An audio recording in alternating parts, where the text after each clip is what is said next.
मुअज़्ज़िज़ नाज़रीन, अब इस वक्त एयरफोर्स का दस्ता गार्ड की जिम्मेदारी बखूबी सरअंजाम देकर कायद आज़म के मज़ार से रुखसत हो रहा है। फौजी इस्तिलाह में परचम पार्टी कहलाता है।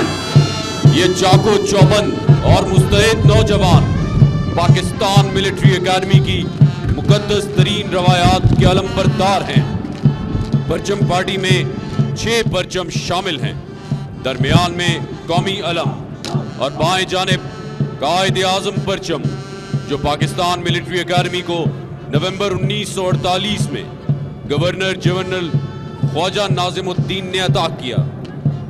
इसके अलावा हर बटालियन का अपना एक परचम है, जिसको बटालियन कलर भी कहा जाता है।